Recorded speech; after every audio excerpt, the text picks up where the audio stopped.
sukacita pada siang hari ini? Haleluya, amin. Kayaknya kurang semangat ya. Shalom. Shalom. Luar biasa ya. Pada hari ini dari pujian penyembahan kita sangat diberkati Tuhan ya. Apalagi tadi pujian kedua luar biasa ya teman-teman. Berkaitan dengan tema khotbah saya pada siang hari ini, bagaimana kita bersyukur dalam setiap kehidupan kita, bagaimana kita merespon setiap berkat-berkat Tuhan dalam setiap kehidupan kita, bagaimana kita melakukan setiap berkat Tuhan dalam setiap kehidupan kita. Amin. Ya, tema khotbah saya pada siang hari ini adalah menghargai berkat Tuhan. Saya percaya kita yang ada di tempat ini adalah orang-orang yang selalu menghargai berkat Tuhan. Amin. Amin. Ya. Ketika kita berbicara tentang berkat, pasti di pikiran kita terlintas berkat. Ya berarti kita berbicara tentang uang, apa yang kita dapatkan dari Tuhan. Ya, soal makanan, uang, bahkan kasih karunia Tuhan dalam setiap kehidupan kita. Amin. Amin. Tidak mengantuk kan? Enggak. Pasti kalau kita selalu mendengarkan setiap firman Tuhan, pasti kita selalu antusias. Amin. Amin. Saya percaya kita yang ada di tempat ini adalah orang-orang yang selalu merindukan setiap kebenaran firman Tuhan, bukan orang-orang yang selalu bosan dengan mendengarkan setiap kebenaran firman Tuhan ya. Amin. Amin. Lanjut.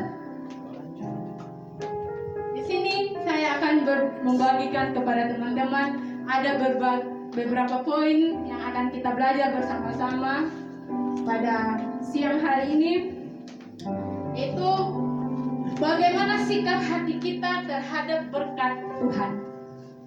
Bagaimana sikap hati kita ketika kita mendapatkan berkat Tuhan dalam setiap kehidupan kita. Apakah kita biasa-biasa aja? Apakah kita melupakan Tuhan ketika kita mendapatkan berkat Tuhan? Kita melupakan Tuhan. Ketika kita susah, baru kita cari Tuhan. Saya percaya kita yang ada di tempat ini bukan orang-orang seperti itu. Amin. Amin. Ya. Poin saya yang pertama itu menghargai atau menerima sesuatu yang didapatkan. Ya. Mari kita buka sama-sama dalam Amsal pasal 27 ayat 7.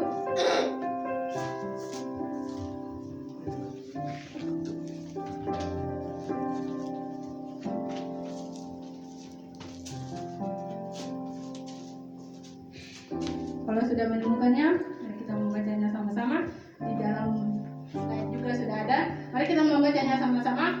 Amsal 27 pasal 7, 3, 2, 1. Orang yang kenyang menginjak-injak batu, tetapi orang yang lapar segala Rasakan. Amin. Amin. Menghargai, ketika kita berbicara tentang menghargai, terkadang hidup kita susah untuk dimengerti. Sebab dalam hati kita terkadang bisa menerima kenyataan, terkadang juga kita kecewa dengan kenyataan. Bagaimana sikap kita ketika kita mendapatkan berkat Tuhan, atau ketika kita ada dalam posisi kesusahan, atau ketika kita ada dalam posisi saya tidak memiliki apa-apa? Bagaimana sikap hati kita? Bagaimana cara kita menerima setiap berkat Tuhan? Di dalam ayat ini, di pasal 27 ayat 7, di sini saya temukan ada dua perbedaan ya. Saya lihat di sini ada perbedaan antara orang yang menerima berkat Tuhan dan orang yang kayak membuang berkat Tuhan. Ya, kita mulai dulu dari orang yang selalu membuang berkat Tuhan. Terkadang ketika dia sudah memiliki segala-galanya dalam kehidupannya, ketika dia mendapatkan sesuatu mungkin yang tidak sesuai dengan keinginannya, dia membuang atau tidak melakukannya atau tidak memakai, atau ketika dia mendapatkan makanan ya, contohnya mungkin makanan itu tidak sesuai dengan selera, bahkan tidak ada nafsu makan gitu. dia akan meninggalkan, dia akan membuangnya. Nah, di sini firman Tuhan bilang, orang yang kenyang menginjak-injak madu. Jadi itu adalah orang-orang yang sudah memiliki segala-galanya dalam kehidupan. Tapi ternyata ketika dia dapat berkat Tuhan, dia kayak membuang gitu. Dia tidak menghargai berkat Tuhan. Tetapi ketika kita melihat di bawahnya, tetapi orang yang lapar segala yang pahit dirasakan. Ya, ketika orang yang tidak memiliki apa-apa, ketika dia dapat sesuatu, dia akan merasa bersyukur. Ketika dia mendapatkan sesuatu, dia sangat bersyukur. Nah, sama dengan kayak kita makan ya. Ketika kita makan, ketika kita lapar, benar-benar lapar, bahkan makanan yang tidak enak pun kita akan merasa, wah ini enak gitu. Tapi berbeda dengan orang yang sudah memiliki segala-galanya, dia akan bisa, ya ini kan tidak enak, saya bisa aja beli, mengeluarkan uang yang untuk beli semaunya, nasi padang gitu ya. Nah, ini bukan nyindir ya. Terkadang banyak orang yang seperti itu. Mungkin kita contohnya di asrama ya. Tapi saya percaya kita yang ada di asrama adalah orang-orang yang selalu bersyukur. Amin. Haleluya. Bagaimanapun rasanya, makanan yang kita makan saat ini itu adalah berkat dari Tuhan. Masih banyak di luar sana yang masih membutuhkan berkat yang kita makan saat ini. Jadi teman-teman, apapun makanan yang kita makan di tempat ini, kita harus bersyukur. Belum tentu apa yang kita makan di sini sama dengan yang kita makan di rumah.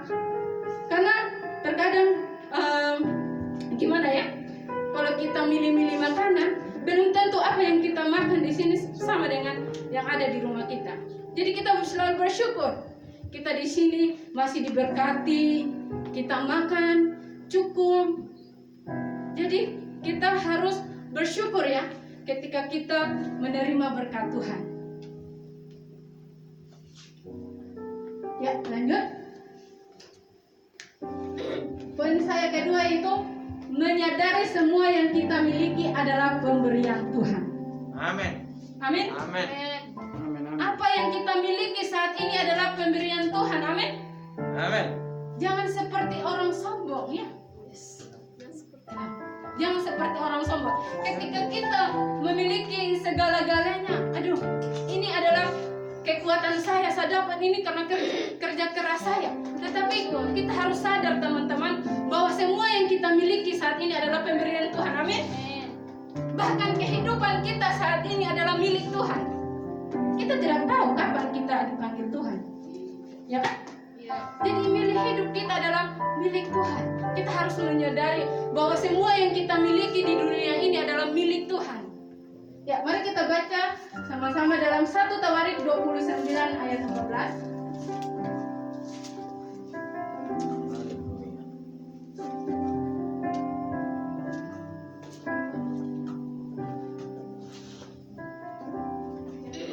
Tawarik 29 ayat 14. Mari kita bacanya bersama-sama.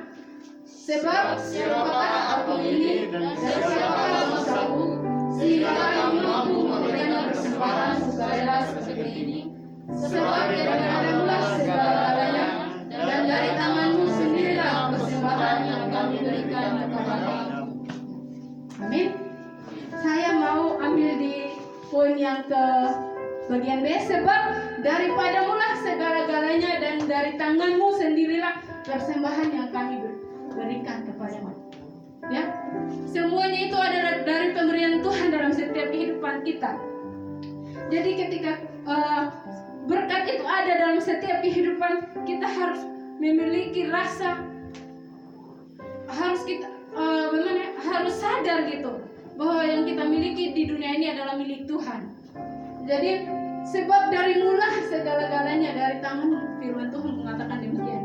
Sebab semuanya adalah milik Tuhan, dari tangan Tuhan. Yes. Tuhan yang memberikan dan itu. Bahkan persembahan saja yang kita mau berikan kepada Tuhan itu dari Tuhan. Bagaimana kita bilang, oh ini memang dari saya, usaha saya.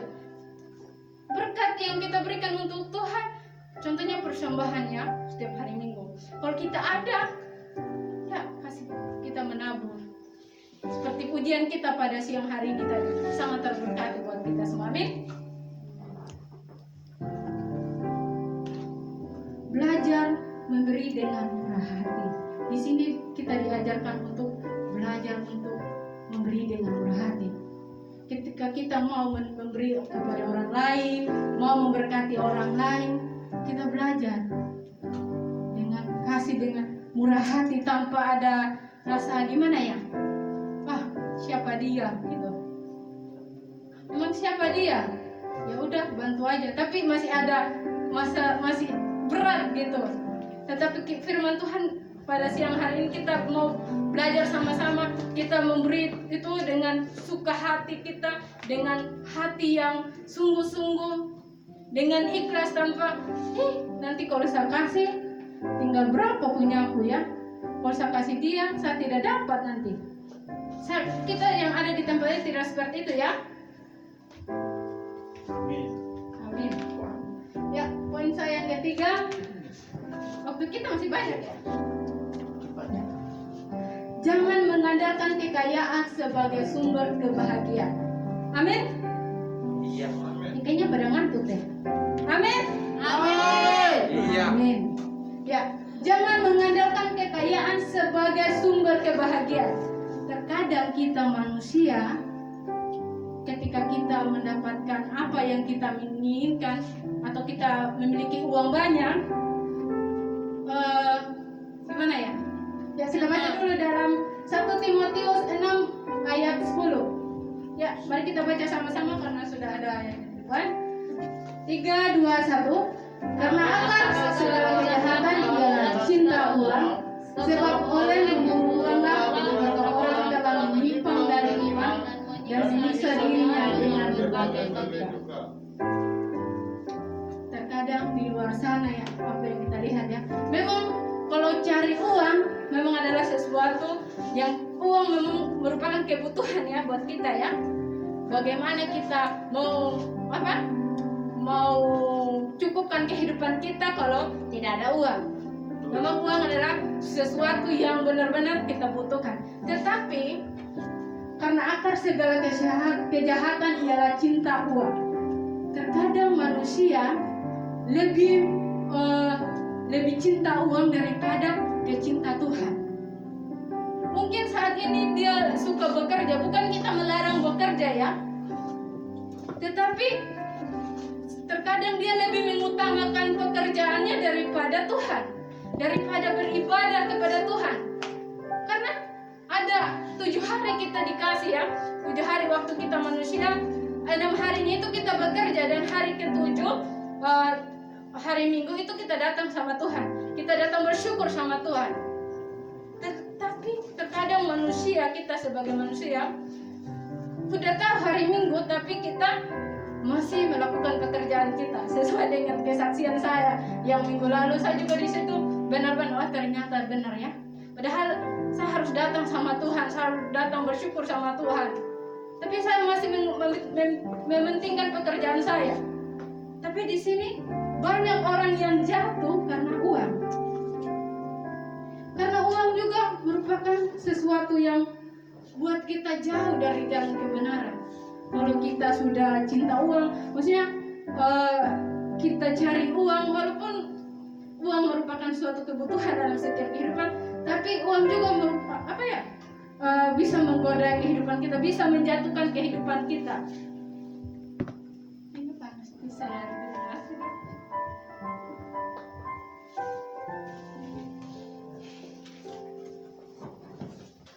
Jadi teman-teman, mari kita utamakan Tuhan, menjauhlah dari segala kejahatan yang membawa kita dalam kesusahan.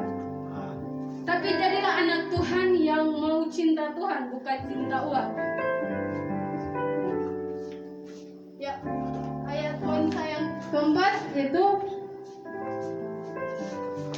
mencukupkan diri dengan berkat yang kita terima dari Tuhan. Terkadang manusia sudah ada ya, uang sudah ada, rumah sudah ada, bahkan tempat tinggal, pakaian sudah ada, bahkan dia belum merasa cukup, dia mau lagi mencari, bahkan dia tidak puas. dengan segala apa yang dia miliki. Padahal firman Tuhan selalu mengingatkan kita dalam Ibrani pasal 13 ayat 5a, janganlah kamu menjadi hamba uang dan cukupkanlah dirimu dengan apa yang ada padamu. Amin. Cukupkan apa yang ada padamu. Kalau sudah punya pakaian, sudah punya tempat tinggal, sudah punya makanan hari ini, cukupkanlah. Jangan, istilahnya jangan serakah ya. Ketika kita dikasih, misalnya ya, ketika kita ada dalam suatu perkumpulan begitu, ketika kita berbagi gitu, kita mendapat sembako gitu ya. Ketika kita sudah dapat satu, ya cukupkanlah satu itu, jangan minta tambah lagi. Kayaknya kami ini dalam anggota keluarga ada 8 orang, kok cuma dapat satu kantong plastik sih, kayaknya nggak cukup. Tapi firman Tuhan di sini mengingatkan, cukupkan yang ada padamu. Jadi ketika kita mendapatkan berkat Tuhan hari ini, sudah ada berkat dari Tuhan, cukupkanlah itu. Jangan kayak mengingini semuanya. Karena keinginan kita itu lebih besar daripada kebutuhan kita. Ya, manusiawi ya, kalau kita mempunyai keinginan, banyak keinginan, itu manusiawi. Tapi bagaimana sikap kita ketika keinginan itu muncul dalam kehidupan kita? Bagaimana kita meresponnya? Bagaimana kita bertindak supaya keinginan itu tidak menguasai hati kita, supaya kita tidak jatuh, supaya semuanya itu tidak membuat kita jauh dari Tuhan. Jadi kita harus belajar bersama-sama bagaimana kita cukupkan apa yang menjadi kebutuhan kita, khususnya kita ya saat ini. Apa yang ada padamu saat ini, cukupkanlah itu. Kalau misalnya kita membutuhkan sesuatu, doa sama Tuhan biar Tuhan yang kasih kita berkat. Amin. Belajarlah beriman. Ketika kita hidup beriman di dalam Tuhan, pasti Tuhan akan mencukupkan apa yang menjadi kebutuhan kita. Amin. Amin. Kemarin kesaksiannya si Gibson, katanya tahun lalu ya, ketika kita semester 1, bagaimana Tuhan memberkati dia. Saya secara pribadi juga saya merasakan, teman-teman. Pernah saya ada di satu titik di mana saya tidak punya lagi sabun pakaian, sudah tidak punya, sampo sudah kurang, sabun mandi juga sudah kurang ya. Di situ saya belajar beriman, teman-teman. Saya belajar beriman. Saya ketika saya telepon bapak mama, bapak mama saya tanya, masih ada uang untuk beli kebutuhan di situ. Saya bilang sama mama, masih mama, masih bapak. Padahal tidak ada sama sekali. Ketika waktu itu bulan Januari ya kayaknya, yang hari raya apa itu? Nyepi. Hari Imlek. Nah, di situ saya benar-benar bersyukur ya. Pas malamnya saya berdoa sama Tuhan. Tuhan, besok adalah mungkin sudah tidak punya apa-apa, mau kasih persembahan sama Tuhan. Saya tidak ada apa-apa Tuhan, 1% pun tidak ada Tuhan, saya bilang gitu. Saya doa sama Tuhan. Dan apa teman-teman? Pas habis ibadah sekolah minggu, kan saya jualan kan waktu itu. Saya jualan di bawah. Pas habis ibadah pertama, ibadah kedua saya masuk. Di situ ada oma-oma yang biasa bagi kita permen, masih ingat nggak? Yang masih kita permen itu. Nah, di situ itu Oma Kumala kan saya sering cerita, atau dia sering nanya saya, dia selalu nasihatin saya kan karena saya dekat dengan dia selalu mengingatkan saya. Di situ kayak benar-benar dia bilang, ini Dek, Jelita sini katanya gitu. Ini ya katanya. Apa ini Oma, aku bilang gitu. Ini untuk kamu ya, kamu pakai beli ya katanya gitu. Terus bilang, enggak usah Oma, enggak usah, makasih Oma. Enggak apa-apa, dia isiin deh saku saya. Di situ saya bilang, terima kasih Tuhan, terima kasih. Walaupun saya tidak gimana ya, saya bersyukur, saya percaya sama Tuhan. Ketika saya berdoa datang sama Tuhan, saya minta sama Tuhan, Tuhan Tuhan akan mencukupkan apa yang menjadi kebutuhan saya. Amin. Terus ketika saya keluar dari ruangan itu, ada lagi ibu jemaat satu. Ketika saya habis belanja, dia panggil saya, "Dek," katanya, "ini sisanya kamu pakai untuk beli kebutuhanmu ya," katanya gitu. Di situ saya bersyukur, teman-teman. Setelah itu apa lagi, teman-teman? Kenal Pak Tommy kan? Pak Tony. Pak Tony belikan saya makanan. Saya bersyukur pada hari itu juga, saya benar-benar bersyukur, teman-teman. Pas malamnya saya berdoa, saya menangis di hadapan Tuhan. Bahkan siangnya pun Tuhan menjawabnya. Amin.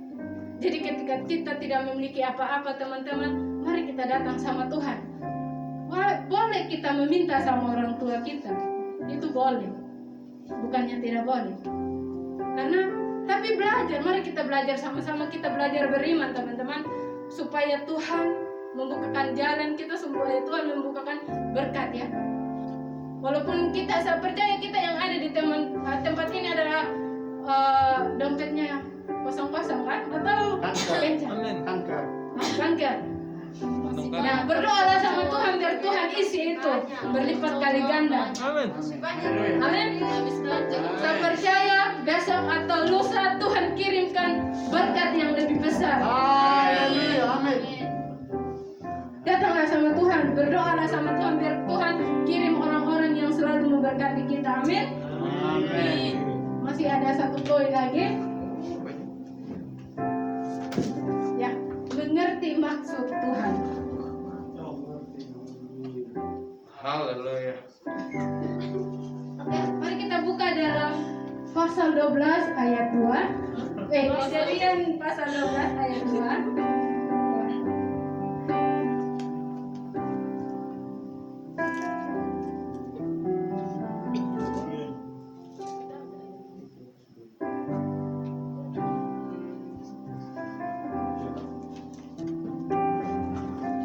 Kejadian pasal 12 ayat 2. Mari kita membacanya sama-sama. Aku akan membuat engkau menjadi bangsa yang besar dan berkati engkau serta membuat namamu masyhur dan engkau akan menjadi berkat. Amin. Ini cerita tentang Abraham ya. Bagaimana bagaimana Tuhan memberkati Abraham dalam setiap kehidupannya. Kita belajar dari Abraham. Abraham adalah menjadi contoh buat kita semua sebagai orang percaya bahwa Tuhan memberkati Abraham. Ketika Tuhan memanggil Abraham, Dia mencukupkan apa yang menjadi kebutuhannya. Demikian juga dalam setiap kehidupan kita. Ketika Tuhan memanggil kita dari keluarga kita, dari meninggalkan kampung kita sampai di tempat ini, Tuhan yang akan mencukupkan ke dalam kehidupan. Amin. Ya. Ketika kita diberkati Tuhan, mari kita juga akan menjadi berkat bagi semua orang.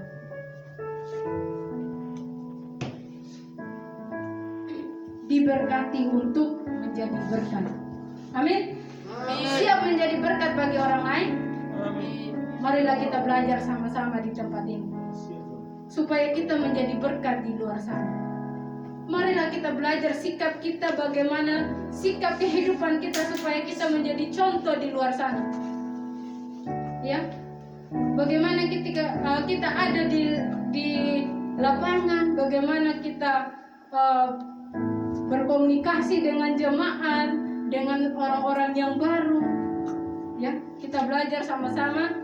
Ketika Tuhan memberkati kehidupanmu, jadilah berkat bagi orang lain. Berkat bukan kita harus kasih dia uang, tidak ya. Lewat perkataan kita, sikap kita, itu juga termasuk berkat buat orang lain. Ya, ketika kita ada di tempat ini, ketika kita ditegur atau diingatkan, itu merupakan berkat yang kita dapat. Saya secara pribadi saya sangat bersyukur ketika orang tegur saya. Karena apa? Saya tidak bisa melihat kesalahan saya pribadi. Hanya orang-orang di sekeliling saya yang bisa lihat kesalahan saya. Amin. Amin teman-teman. Amin. kita mau diberkati Tuhan, kita juga harus menjadi berkat buat orang lain. Kita juga harus taat dengan setiap kebenaran firman Tuhan. Amin. Ya. Ya, masih satu poin lagi. Wah. Ini cuma ayat penutup buat kita semua. Ya, mari kita membacanya sama-sama. 2 Korintus 9 ayat 8. Dan Allah Sanggup melimpahkan segala kasih karunia kepada kamu, supaya kamu senantiasa bercukupkan di dalam segala sesuatu dan malas berlebihan di dalam berbagai kebaikan. Haleluya. berbagai. Tuhan Yesus. Ayo. Nah, di sini firman Tuhan berkata, dan Allah sanggup melimpahkan segala kasih karunia-Nya kepada kamu. Amin. Jadi teman-teman, kita jangan khawatir ya.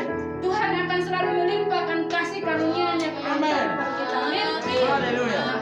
Bukan hanya soal berkat, kasih karunia juga merupakan berkat terindah dalam setiap kehidupan kita. Yes. Kita harus bersyukur. Jadilah orang yang haus akan kebenaran firman Tuhan, yang lapar dengan kebenaran firman Tuhan, yang tidak bosan-bosan mendengarkan kebenaran firman Tuhan. Amin. Amin. Nah, supaya kamu senantiasa berkecukupan di dalam segala sesuatu dan malah berkelebihan. Ketika kita ada di dalam Tuhan, Tuhan akan mencukupkan segala yang menjadi kebutuhan kita, bahkan berkelebihan. Ya, ketika kita ada dalam setiap firman Tuhan, ketika kita menjalankan kehidupan kita dengan sesuai dengan kebenaran firman Tuhan, maka Tuhan akan selalu memberkati kita semua. Amin untuk firman Tuhan. Amin.